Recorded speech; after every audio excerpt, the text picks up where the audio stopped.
Oke, soal nomor 62, soal deskriptif ya, bukan soal ini. Harmoko dikeluarkan dari pekerjaannya 3 tahun lalu. Ya, dia belum dapat pekerjaan hingga saat ini dan berhenti menyerah mencari pekerjaan karena merasa tidak akan mendapatkan pekerjaan lagi. Nah, ketika orang menyerah bekerja ini kalau bahasa Inggris disebut dengan apa? Discourage worker ya, workers ya. Dia memilih untuk menyerah. Maka apa yang terjadi? Nah, berarti kalian harus mesti tahu dari peristiwa ini apa yang terjadi. Ketika ada orang yang dikeluarkan dari pekerjaannya 3 tahun lalu, belum dapat pekerjaan dan menyerah, artinya apa? Artinya dia apakah pertama kan kita tahu ya bagannya, pertama population dibagi jadi adult population sama non adult population, terus ini labor force, ini not in labor force, ini unemployed, ini employed. Pertama-tama kita lihat dari segi populasi ya jelas Harmoko masih warga negara tersebut, jadi population tidak berubah. Nah, ceritanya Harmoko juga tidak dikasih tahu bahwa 3 tahun ini dia merupakan usia non produktif, itu nggak dikasih tahu juga, ya. Sehingga tetap asumsinya dia adult population. Entah umurnya bertambah, maksudnya ketika tiga tahun lalu, maksudnya 3 tahun lalu itu kapan dan sekarang itu dia umur berapa itu nggak peduli karena di sini tidak dikasih tahu bahwa dia sudah berada di usia non produktif. Yang jelas dia hanya dikatakan dia discourage worker, maka kita bisa simpulkan adult population nggak berubah. Nah, tetapi ada perubahan di labor force, ya. Bisa dibilang awalnya dia kerja, tapi dia memutuskan untuk discourage worker. Nah, kita tahu bahwa discourage worker tidak diperhitungkan dalam pengangguran, ya. Kenapa? Karena masuk ke not in labor force. Sehingga ibaratnya Harmoko ini satu orang kan. Nah, satu orang berkurang dari labor force, beralih ke not in labor force. Jadi not in labor force tambah satu, labor force kurang satu. Berarti kita bisa menyimpulkan peristiwa ini menyebabkan adult population tidak berubah, tapi labor force-nya turun.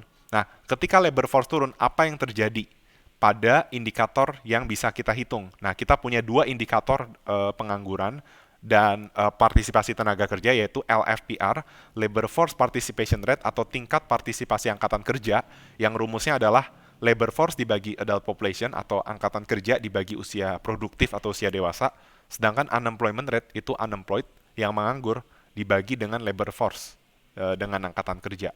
Maka mathematically kalian harusnya udah ngerti ya.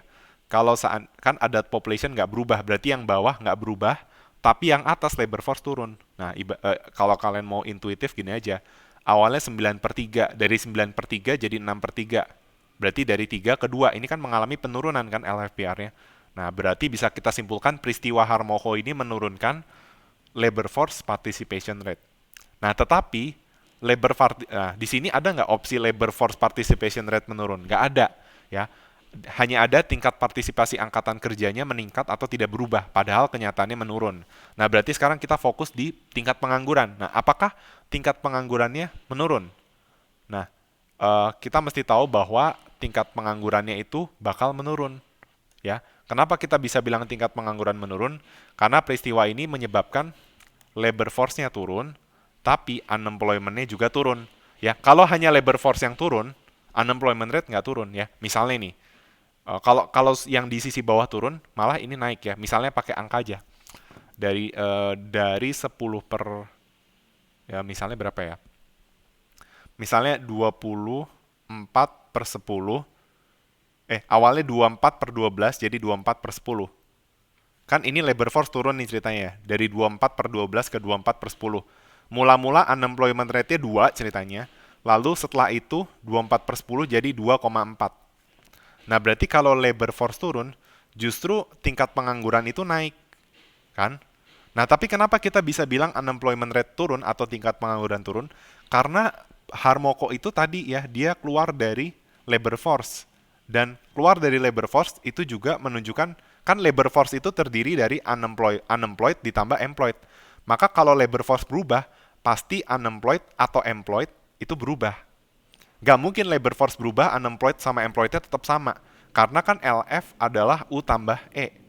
Pasti kalau LF berubah, ada pengaruh dari U atau E. Nggak mungkin U dan E-nya tetap sama. Nah, berarti bisa kita simpulkan kenapa unemployment rate turun, karena U-nya juga turun. Nah, tapi kan dua-duanya turun. Bagaimana kita bisa tahu bahwa kita bisa menyimpulkan bahwa unemployment rate turun? Nah, berarti bikin aja nih 24/12. Nah, sekarang jadi 10 sama 20.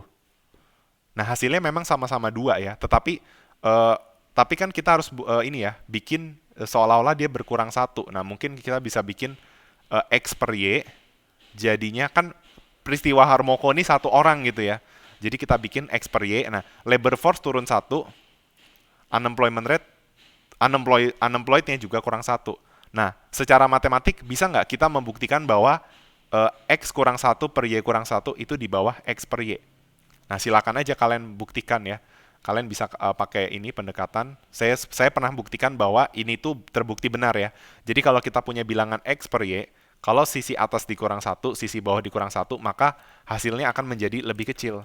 Ya, kalau mau membuktikan, kalau kalau mau membuktikan berarti caranya X min satu dikalikan Y, ya kan misalnya ya seperti ini dikali silang ya, kurang Y min satu kali X seperti itu.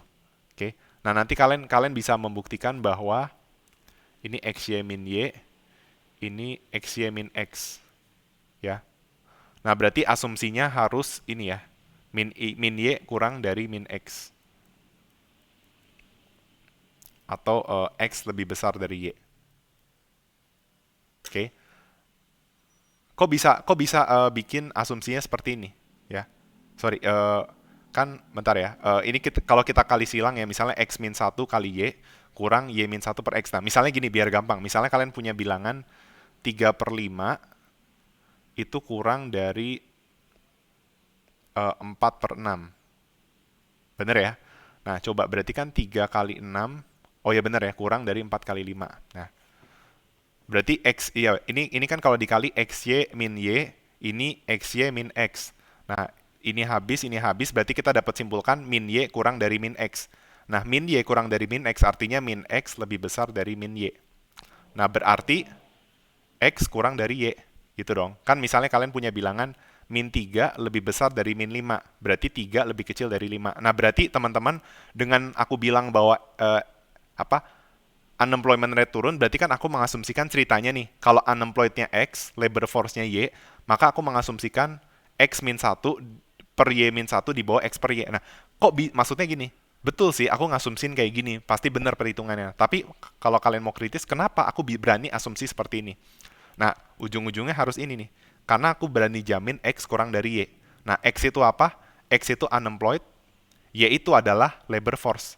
Kok aku bisa jamin bahwa unemployed di bawah labor force? Tahu dari mana? Lah, kan labor force itu kan gini nih. Kenapa aku berani jamin bahwa unemployed kurang dari labor force? Karena aku yakin bahwa labor force adalah unemployed ditambah employed. Nah, sehingga udah pasti labor force itu di atas unemployed. Karena labor force juga ada unsur employed-nya, dan employed ini pasti positif atau lebih dari nol. Sehingga aku berani bilang bahwa karena aku percaya labor force itu di atas unemployed, maka aku berani jamin unemployed di bawah labor force. Nah, secara matematika juga benar bahwa X min 1 per Y min 1 di bawah X per Y itu hanya berlaku jika X di bawah Y.